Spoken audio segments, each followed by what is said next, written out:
Greetings, everybody. Peter Maravellis here on behalf of City Lights booksellers and publishers and the City Lights Foundation. I'd like to welcome you to City Lights Live, the virtual reading series that began during the pandemic and follows in the footsteps of our in-store calendar. We continue to feature the works of authors we know and love with readings, discussions, and forums moving toward the summer season. As always, we are beaming to you from the unceded ancestral grounds of the Ramaytush Ohlone peoples, also known as the San Francisco Bay Area. We'd like to take this moment to acknowledge those who have come before us as stewards of the land. As many of you know, City Lights is a publishing house as well as a bookstore. We continue to publish new works in the areas of poetry, literature and translation, and nonfiction with a progressive political outlook. It is especially meaningful to us when we're able to celebrate the launch of one of our own books.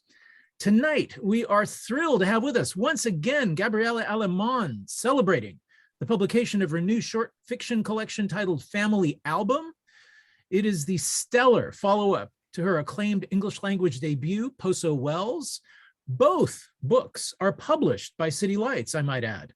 Ms. Alemán writes exquisite fiction. With Family Album, she traverses territory that teases the tropes of hardboiled fiction, satire, the adventure narrative, to kind of recast discussions of national identity. She merges pop culture with folklore, exploring lesser-known episodes in contemporary Ecuadorian history. Family Album introduces us to a rich cast of characters whose intimate stories open up into a vista of Ecuador's place on the world stage. So it is really a great pleasure and an honor that City Lights is able to celebrate this remarkable and really finely crafted collection. Gabriela Alemán is a native of Rio de Janeiro, Brazil. She currently resides in Quito, Ecuador. She is a member of the Bogota 39, a group of the most important up-and-coming writers in Latin America in the post-boom generation. She is the recipient of numerous awards for her critical essays on literature and film and has received critical acclaim for her fiction. City Lights is honored to be able to publish her new work. Joining her this evening in conversation, we're delighted to have back in the house our dear literary comrade, Oscar Villalon, the managing editor at the literary journal Zyzzyva. He's played an important part in the literary fabric of the city for many years now. He served as former book editor at San Francisco Chronicle. He was also a member of National Book Critics Circle. His writing has appeared in Freeman's, The Believer, Lit Hub, amongst other publications. We'll be featuring Oscar in a Zyzzyva event during the summer, so please keep an eye peeled on our calendar. Before we begin, I'd like to inform you we're going to be posting links in the chat function of your Zoom dashboard with which you may purchase copies of Family Album. We'll also be featuring a Q&A at the end of the evening, so please post your questions, your comments, and praise in that same chat function. So I'd like to suggest that you all switch to speaker view via the prompt on the upper right-hand corner of your Zoom screen to kind of enhance your watching pleasure. Otherwise, you're going to get that kind of Hollywood Squares effect, which, you know, who wants that? So it is a great honor and a special occasion for us to have Gabriela Alemán and Oscar Villalon gracing our virtual halls. A very warm welcome to you both. Welcome to City Lights. Thank you, Peter. Yes, thank you very much, Peter. And also joining us too is Dick Cluster, who's translated most of the stories in this collection, and as well as Gabriela's novel, Poso Wells. Dick, good to see you. You too. I thought before we get into the conversation, I thought we should start with a reading from the book. Gabriela, would you be so good as to start us off? Sure. Well, good evening. I'm really happy to be here and there and everywhere. I'm going to be reading from a story called Costume Party. Each story in the book has to do with something that would be inside a photo album. So I'll just start. I looked closely at the videos, and it was a fact. Every one of El Santo's speaking parts in those 6 movies was dubbed. His lips were out of sync with the sound. Maybe he didn't remember his lines, or maybe it was a clever way to hide the fact that different voices were doing the talking. That was why everything she told me helped to confer a certain degree of order on things, and that what I had discovered in the Mexicali newspaper 8 years before, while searching for a detail from early 1976, finally made sense. It was there that I ran across the tiny article about a border area wrestling match featuring Black Shadow versus El Cavernario Galindo and El Santo versus Blue Demon in Tijuana. The article mentioned that the fight would be restaged on the other side of the border so as to promote El Santo's movies in the US drive-ins. It would have been nothing more than a curious fact if I hadn't known that El Santo was in Ecuador filming a well-publicized picture, El Santo versus the Kidnappers, during those same months. I jotted the fact in my notebook, photocopied the newspaper page, went back to what turned out to be a fruitless search in the archives, and later forgot what I had read. Or not quite forgot, but decided that the reporter had read the wire wrong, or that the filming in Ecuador had taken place later in that year. Years went by before a business trip to Mexico gave me the chance to buy a magazine collection that a friend had asked me to get for her son. During the return flight, bored, I leafed through the magazine. One of them had a complete filmography of the wrestling stars of the 60s and 70s. The research team was huge, but given the number of films, I doubted that anyone had taken the trouble to compare the dates of production and the premieres. I did take the trouble because the curious fact from the Mexicali paper surfaced again in my brain. I discovered that El Santo made 6 films in '76. You'll say that this was easily possible because those B movies were of doubtful quality, usually filmed in 3 weeks and assembled more than produced.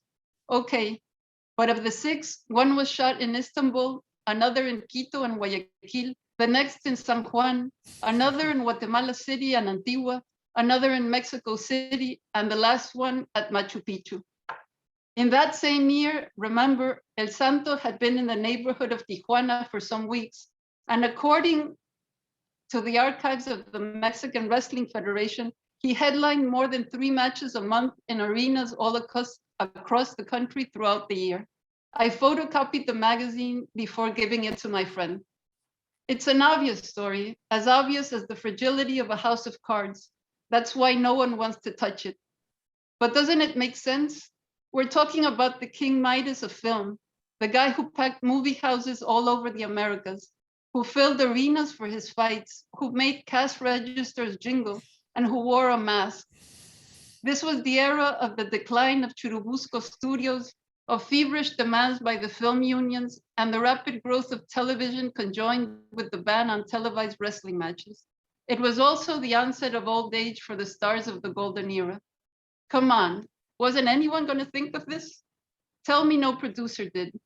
How much did El Santo charge? Too much. Using a double would be a deal too good to resist. Think about it. If someone claimed that wasn't really him on the screen, that it wasn't him filling the coffers of Pelimex distributors in Honduras, Panama, Ecuador, Peru, and Bolivia, then who was it? The answer would require taking off the mask, revealing his identity, destroying the mystery, renouncing the myth. In defense of what? Honor, truth, and certain principles? Accusing Pelimex was the same thing as incriminating the PRI, Mexico's governing party, which financed the distributor. No, it was a perfect scheme. Perfect because it fit right in with the original caprice of the mask.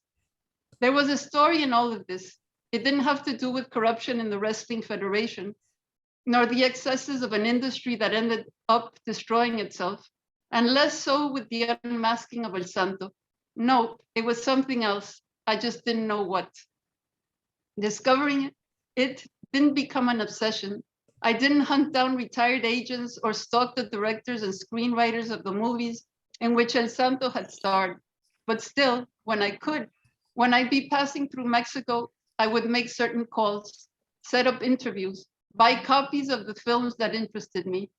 Meanwhile, I worked in public relations for a continental radio network, which gave me access to levers of power that one can use to come close to the truth. I heard some stories which no one let me record, while a friend of a friend told me some other things of interest.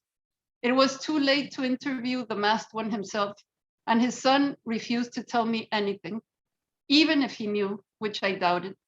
More than one El Santo, please, And then, by chance, while I was negotiating a contract with a shampoo company, looking through all the footage that had promoted the brand, I saw her, a Venezuelan girl washing her long black hair under a paradisiacal waterfall in the Costa Rican jungle. Miss Carabobo of 1975, I later found out. She was the same woman who had starred in the Ecuadorian El Santo film. It took me over a year to find her. She had stayed in Ecuador, in a mountain village up north.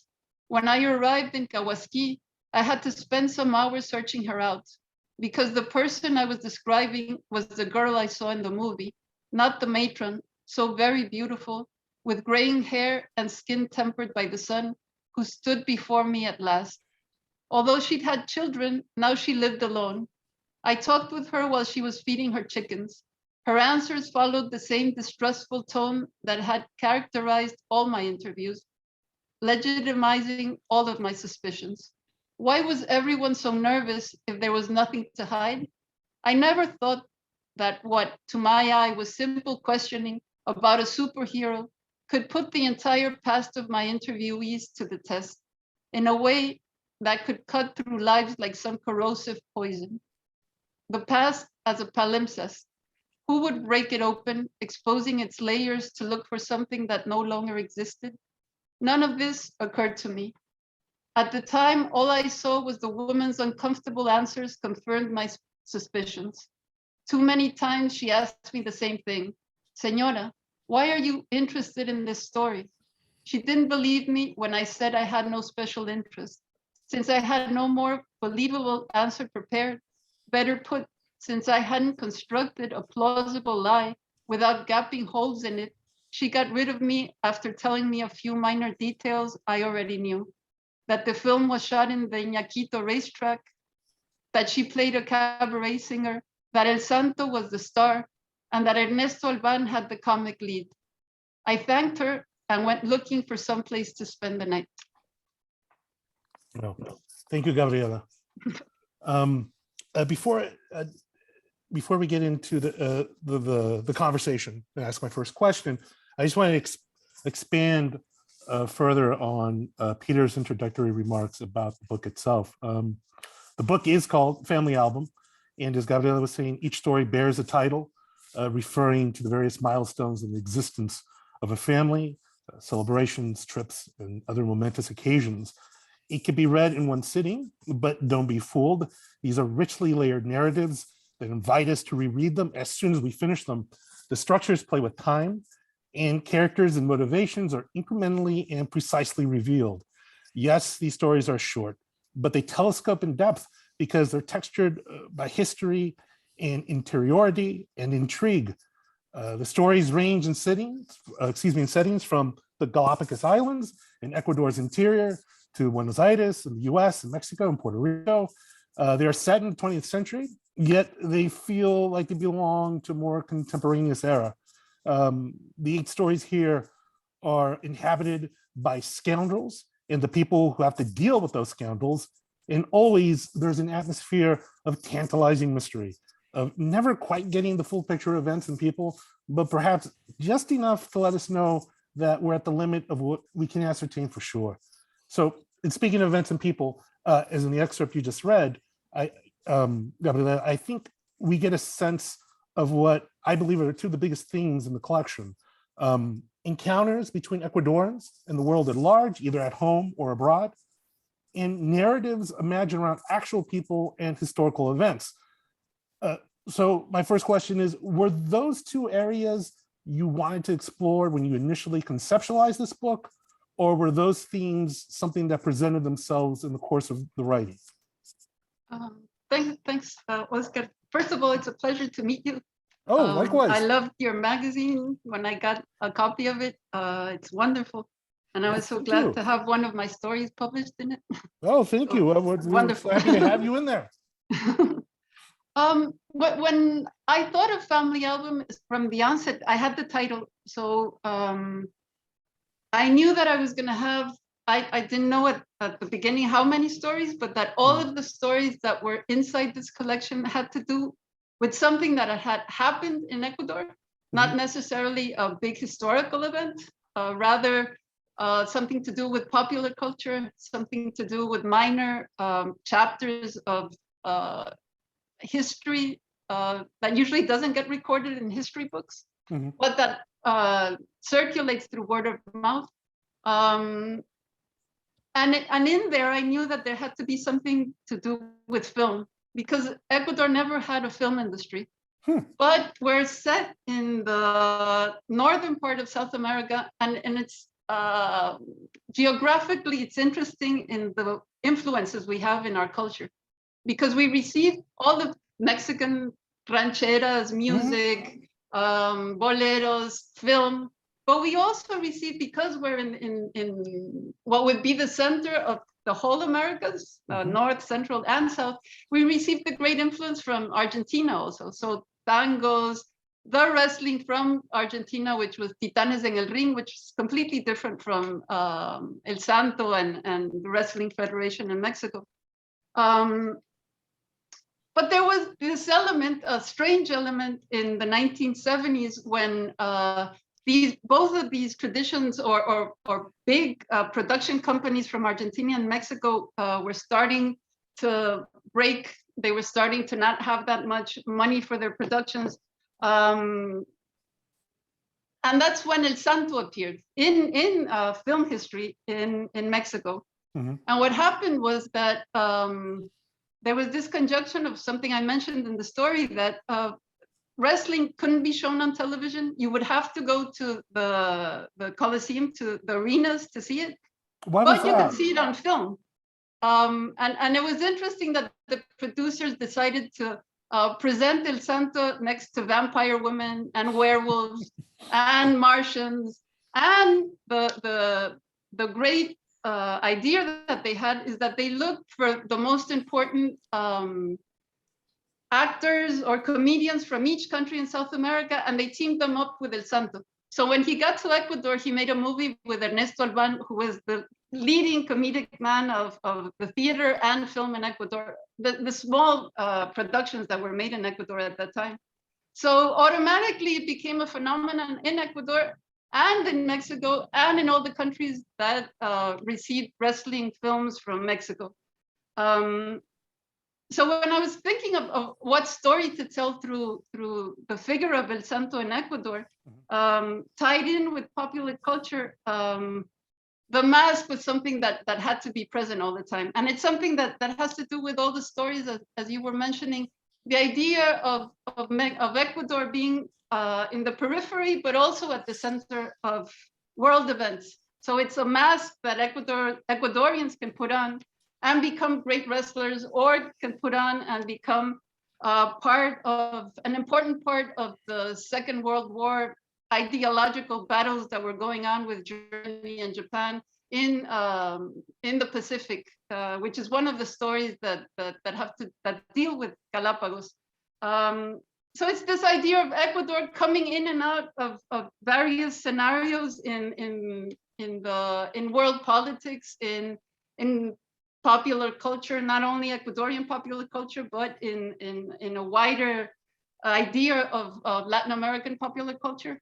And then there was also the element in this story, I only read the first 3 pages, but there's the idea of how popular culture, apart from being a very much alive thing that crosses everybody in different classes in the country, is also very much steeped in misogyny in some ways in Latin American popular culture. So the idea of the wrestler, the idea of toxicity, of hyper-masculinity is tied up in this film with a woman who falls in love with this masked man who she can't even see, but who represents something. So it was a way of talking about a hard subject to breach, which is violence and abuse against women in Latin America and in Ecuador particularly, through the eyes of a very popular figure in film until this day, and not only in film, but still very much seen in arenas and coliseums, not only in Mexico, but in different countries in Latin America. following up on that idea or the metaphor of the mask and what that represents, what I found, one of the things I found particularly engrossing about the collection is how, because you're telling these stories through the eyes of various Ecuadorians, and given what you just said about Ecuador, we see North Americans and Europeans in these various encounters in a different light. Let's put it that way. A couple of things stand out. One is you get a sense of this untrammeled sense of entitlement of people from North America and Europe who basically, not all of them, but definitely some, who can go wherever they want and do whatever they want. Also, though, this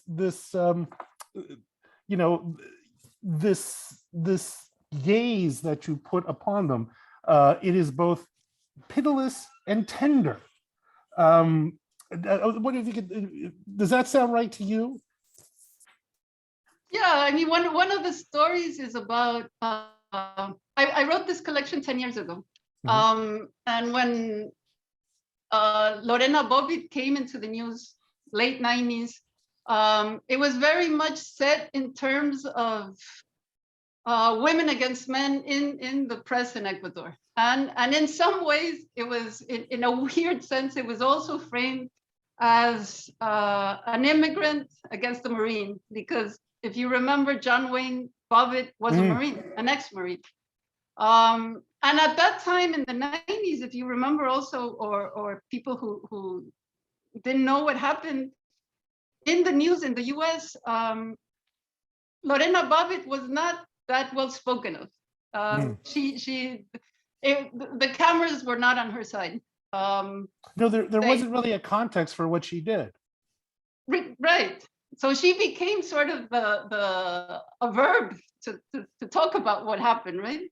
And maybe a year or 2 years ago or 3 years with the pandemic, I don't know anymore, maybe it was 4 years ago, there was a new documentary about Lorena Bobbitt, seeing her through the eyes of the 21st century. And she comes off completely different. The circumstances, what happened, what she represented at that moment. But when I lived through the 90s, and then I resaw what happened with the documentary, but I was always fascinated by the figure of John Wayne Bobbitt, because after what happened, he became a porn star. He also became, he went to Las Vegas and set up a church there. And he traveled all over the world showing these X-rated movies that he made. And another reference to movies in this book is something that happened in the 60s, early 70s in Argentina, when there was a dictatorship in Argentina. It was also a time of opening up of the first nudes in film. And there was a very strict censorship law because of the military that was tied up with the Catholic Church. So there was a woman who did the first nude in Latin America, who was called Isabel Sarli. And Sarli put out 3, 4, 5 movies a year during the late 60s, early 70s. She worked with her husband, Armando Bo. And what happened was that they were very popular and they made a lot of money for the production companies, but they had to go through the censorship. And usually what happened in the cutting rooms is that they cut out any scenes of nudity, anything that had to do with sexual encounters. And a film director who interviewed Isabel Sarli in the early 2000s found that she kept all the stills that had been cut from her movies. So she gave this to him, and he made a documentary about this. Really interesting documentary with the stills, because he not only speaks about her movies, about censorship, but also about what was going on with the dictatorship and film in using these stills that were cut out. So what I did in this movie, in this story where John Wayne Bobbitt appears in Argentina, is that he shows up in a movie theater because it's so hot, and he needs some air conditioning. Air conditioning is something that all restaurants and cafeterias and places, public places in Argentina don't have, but movie theaters do. So he walks in to get away from the heat, and he's seeing this documentary about cut penises and nudity, and he just starts freaking out. And this old He woman gets triggered. is triggered, yes. So it was a way of talking about everything that had happened between Lorena Bobbitt and John Wayne Bobbitt through the eyes of this moment of recognizing a trauma and being in some ways taken care of by an old Argentinian woman in her house. Well, And this brings up a lot of different subjects in the story, but mostly it's told through irony, it's told through laughter, it's told through a way of avoiding the explicit nature of the violence that was that occurred against Lorena, and that John Wayne Bobbitt was involved in it in the 90s. you know, so Sarli and Bobbitt appear in the story called Honeymoon, and that is also we see in that story something we see, I think, again throughout the rest of the collection, something which I found again very compelling, is that even in all these stories, even in the face of violence and venality of all sorts, we see how characters are animated by warmth and by the openness of strangers. I mean, they wind up connecting to each other through what seems to me to be sort of the prism of mortality, as though to know that, you know, so much of life is built upon happenstance. Is there something to knowing how vulnerable we are that creates opportunities for intimacies? And I maybe it's too much to say, and you know, in turn a better way to live, but at least to expose that thing which might have been good about you.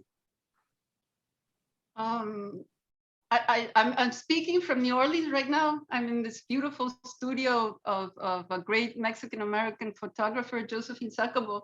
And I can't not think of a phrase by Tennessee Williams, which I heard when I was 14, and it's in my head all the time.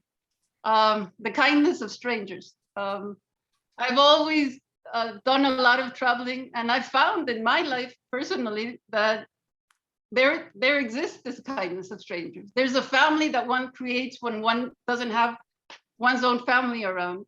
And that sometimes it's these hapstance that you were mentioning, occurrences that put us in contact with someone.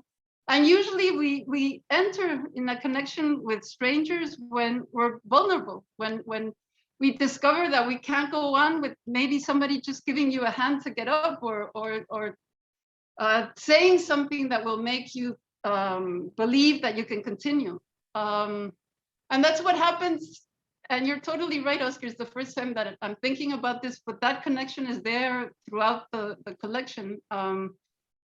In the first story, there's this man who winds up in the Galapagos, a person who's dying from lung cancer, but he wants to learn to scuba dive before that. And actually, it's not even the scuba diving. He wants to have contact with someone, and he makes friends with a person who works at a bar in Galapagos and who is also an instructor for scuba diving. And there's this connection built in that has nothing to do, these two people that wouldn't know each other in any other circumstance meet and become great friends in a very short amount of time. The beginning of this story of El Santo, everything is triggered by this woman who's buying a magazine for a friend's son. So there's a lot of that idea of friendship tied up with the family, of constructing new families as you go along, of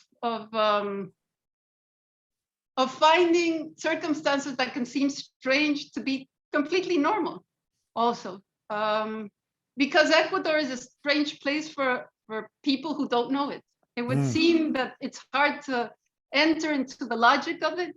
But once you're there, the logic is totally logical, even if it sounds very obvious. But there's this idea all the time, and again going back to the idea of the mask. When you're with strangers or with people that you've just met, you can put on a mask, and you can take it off whenever you want, because you know that you don't have to put on a show for anyone, because you're probably never going to see these people again. So you could be at your most truthful, at your most vulnerable, at your most open, and you're totally right, Oscar. Thanks for pointing this out. Oh no, Dick, you were going to say, please. And come then on you in. so you have stories that go in the other direction too, like the one of the Ecuadorian woman and her adventure in San Juan, right? Where the strangers maybe are not as kind, but maybe you could say something about that, about how you also have, what is it that the Caribbean represents to an Ecuadorian? And then you have the story that's narrated by an American, The right? family outing. Right. Well, family outing, it starts out with someone in Louisiana, and that's the obvious connection is because I've lived in New Orleans. I love New Orleans. Thankfully, I have an extension of my family with friends here in New Orleans, so I come and go lately a lot. And when I was trying to write about Ecuador, I could not mention Louisiana in some way. And that way was the connection between the oil, all the drilling that goes on in the coast of Louisiana, and that connected to the discovery of petroleum in the 1960s and 70s in the Amazon in Ecuador. And that opens up something that also appears in the story, and I think you were mentioning also before, Oscar, is this place where it's in some ways it's sort of a frontier town. It's a place at that time, at least in the 60s and 70s, it was a place where people from anywhere could come and there was no law. And it was a place that things that shouldn't have been occurring occurred. And that is also connected to what you were mentioning, Dick.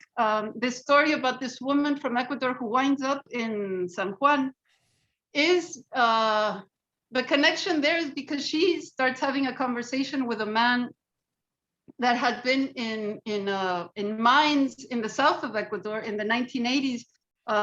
There was a discovery that there was gold in the south of Ecuador, in Loja, in Nambija. So that's how these two characters get in contact, and it turns out that this man was trying to send drugs over. There's a lot of women in jails in Ecuador that are called mulas, that just take like small amounts of drugs, and if they're caught, they have to be in jail for a lot of time in different countries, and who wind up there not because they're trying to be involved in this illegal trade, but because they have circumstances that make them need to accept this way of earning a living. But in this story, it's not that. She falls in love with a man that asks her to take something to San Juan, and in her mind, or in the mind of people from the Andes, at least in Ecuador, the Caribbean is a place of liberty. It's a place of heat. It's a place of disinhibition. It's a place of where sensuality is much more present. In the Andes, it's very cold. It's very high up. The sun comes out at 6 a.m. and sets at 6 o'clock in the afternoon. And the Caribbean is exuberant. So it's a way of this woman adopting the mask of a Caribbean woman and losing her inhibitions and deciding to take some decisions that she wouldn't have if she had only stayed in Ecuador. So that also goes back to the idea that Ecuador is very present in the collection, but it's also the idea of the connections between Ecuador and the outer world. Ecuador and this imaginary of the Caribbean, Ecuador and the image of the possibilities of a better future with the US, Argentina and the idea of culture in the Southern Cone compared to what we we always think is a smaller tradition in literary terms, in film terms, in culture. And it's also this vessel of receiving. The first story in the collection is about this man who wants to learn to scuba dive because he wants to find the treasure of the boat that Selkirk was in, which was a pirate who had ransacked Guayaquil and went to divide the booty between all the pirates in Galapagos. And then, this is a true story, they went on to the Eastern Island, and Selkirk stayed in the Eastern Islands, and the ship continued on its course and was later, it went down because it was in very bad shape. But Selkirk is the figure that Robinson Crusoe was based on. So there's this connection between the first modern novel and Ecuador in some strange way, because there's the connection with Selkirk and the Galapagos. So there's always at least like a mention or a wink to the reader that Ecuador is part of the world, is part of a larger tradition, it's part of a literary tradition, it's part of a culture that is only secluded in this, up in the Andes in Quito, or in the middle of the Pacific with the Galapagos or the Amazon, where it's kind of a black hole where nobody knows what's really going on there because there's so much money to be had with the oil trade. So Ecuador in some ways is something to fill in and something to go out. So all the time when I was writing the book, I was thinking of making stories that were interesting, but also with this backdrop of Ecuador appearing in one way or another as the possibility of something different. Yeah.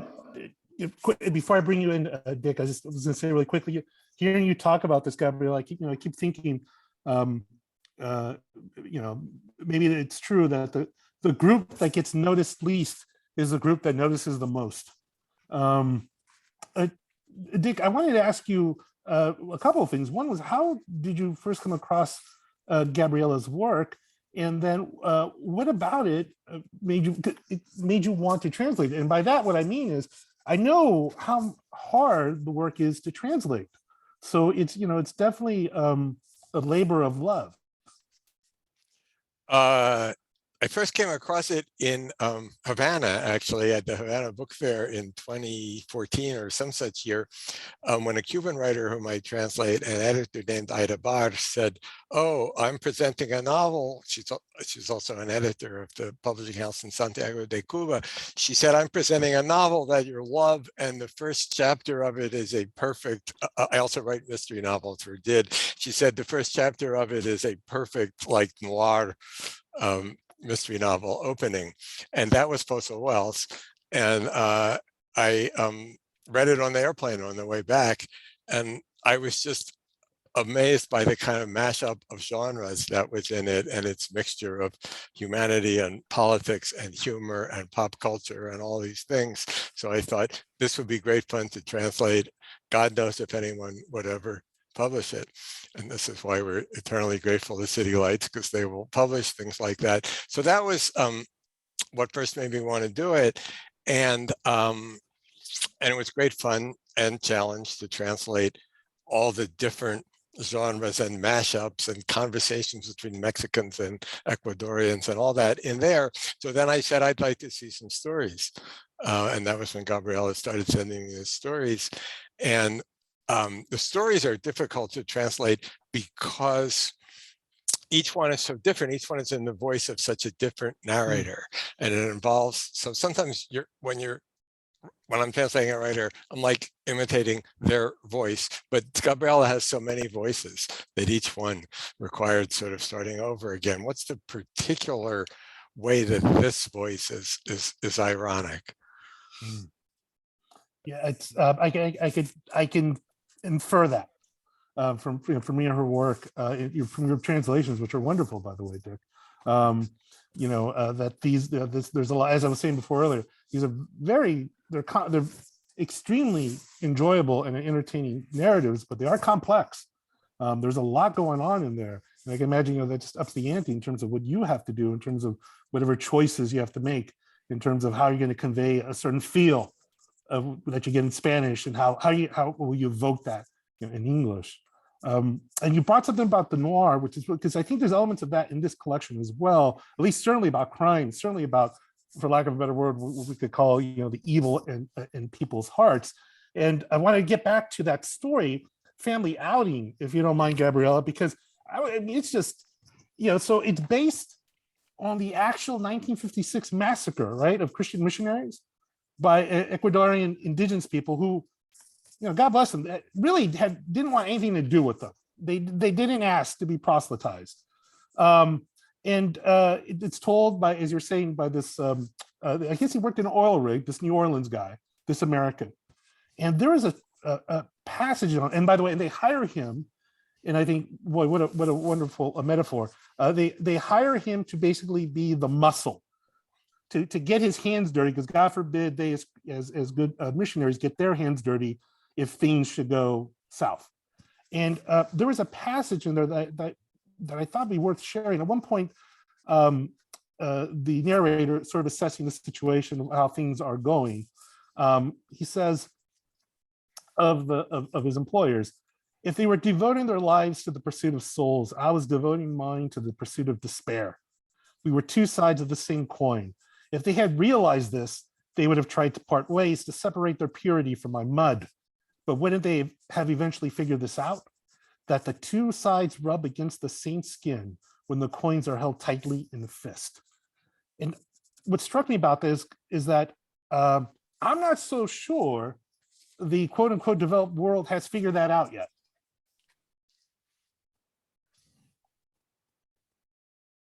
It was pretty obvious in the 1960s in Ecuador. Ecuador, until that point, had been mostly dependent on selling cocoa, and it was a small economy. And then in the 1950s, geologists started coming to Ecuador to explore the Amazon region. And by the 60s, they had figured out that there were vast amount of oil there. And it would seem that it was a coincidence, but we would tend not to think that when missions started coming at the same time as the oil companies. So they would in some ways open the roads for people to come in, not only people from outside of Ecuador, but also for people coming in to take the land, to start planting crops, to start building roads, for the military to start having outposts, for the government to start having offices in the Amazon region. But what happened in those first few years was, like I was saying before, anybody could come in. It was like the Far West in terms of what the Far West represents, in that it was take what you can. And the Waurani at that point had not looked to have contact. They had gotten further and further away from the roads that were being constructed. And these missionaries, who were very young at the time and who had arrived in Ecuador without speaking Spanish or any indigenous language, and who had set up camp in these houses that were built in the middle of the Amazon with cement, and who were basically getting bored with having nothing to do, decided that it would be a great idea to approach these people who had no contact with any other religious groups. What happened was something that was reported in Life magazine in the 1950s, when Life magazine was this incredible resource for the news in the US. And I found this magazine when I was doing some research for something else. And I discovered these amazing photographs they had sent, because there were no military posts at that time in the Ecuadorian Amazon. The US, the closest US base was in Panama. So they came in helicopters from Panama to look for these, the corpses of these missionaries who had been speared. And at that point, it was the moment that you knew that something was going to change terribly in the Amazon, because now there was permission, because these savages had killed these missionaries, to bring in the military, to bring in the companies, to bring in the possibility of jailing these people, of pushing them out, of shooting at them, of getting rid of them, basically, because they weren't civilized. And it's been a fight since the 60s and 70s, where supposedly Ecuador was going to become a very rich country with all this oil. And the poorest zones of Ecuador are still in the Amazon region, because that prosperity didn't go to the people who inhabit the Amazon region, but it went to the companies, and that money left. And we all know what happened with the environment, with the ongoing trial with Chevron and Texaco, and all the cancers in Ecuador, children and everybody who lives near the water that passes through these oil refineries. So it was impossible not to put my foot in there and smell that there was a story there. And now actually there's a much bigger story that stems from this beginning, and I'm writing a new novel that has to do with the sister of one of the men that speared one of the missionaries, who was the person who spoke Quechua, Waurani, Spanish and English, and in some ways opened the doors for what we would call modernity in Ecuador. Wow. Very mixed, very conflicting, but also fascinating. So when I found out that this had happened, I found actual footage. If you go into YouTube, and in that crazy rabbit hole that YouTube is, you can find a 10-minute clip of these missionaries landing on this strip of beach by a river. And one of the men that comes curious, and the missionaries give him something, and then they ask him if he wanted to go up in the plane. And he flies in the plane with the missionaries. The plane descends, he goes back into the jungle, and 3 hours later he comes out again, and 7 of these missionaries are speared. That's the simple story. It's much more complex than that, but you can see those images on YouTube. So that's something that also occurs in the book. There are moments when you would think that I've made up characters who are real, and some of the real characters you would think I made up. They're all in there. So can I summon Peter Miravelous out of the ether? Peter, Indeed there you you are. can. Yes, would you be so good as to carry us into the Q&A portion? Folks, Sure. those who are right now attending and watching us, please, Peter will present your questions to Gabriela and to Dick. So the first salvo comes from Joel Katz, and this is directed to Dick Cluster. What were the 2 greatest challenges you faced when translating the stories of Gabriela Alemán? One of them is there are these extended metaphors that either begin or end a number of the stories. For instance, the one about El Santo ends very near the end. It says, what I did know, the only thing I knew was that what she told me had the shape of an arrow, and that whatever I could speculate about its trajectory would only lead me to a target of my own invention. And then it goes on about the arrow, the path of the arrow, the vacuum in between the one and the other. And it's an extended metaphor for what you do and don't understand, what's real and not real behind the mask. And metaphors that extended present a real challenge to translation, because the translation has to both be visualizable, right, like the original metaphor was, and convey the same like larger metaphorical meaning. It's very hard to recreate that in a different language. You can often represent the physical thing that's being described, but then you lose the metaphorical one, or the other way around. And there were a lot of those in this book. So that was one big challenge, I think, in this book, different than others, aside from the thing I said about the voices. Another interesting thing is that I've translated other writers who are translators from Spanish to English before, but I've never translated anyone whose English is as fluent and practically bilingual as Gabriela's. And so we did a lot of back and forth and back and forth and back and forth, which Joel, since Joel and I are in a translators workshop, you will recognize what those conversations are like. Well, but if we do it this way, well, but if we do it that way. So that was an interesting both challenge and advantage of working with Gabriela on this book. Wow. So I have a comment from Dominic, a great passage regarding the fixer sent to control the indigenous people by the missionaries. He found that very interesting. I have a, let's see, comment from Donna. Actually, it looks like a question. I'm looking forward to reading your book, Gabriela. Can you also recommend other contemporary Ecuadorian authors to read, either in Spanish or translated to English?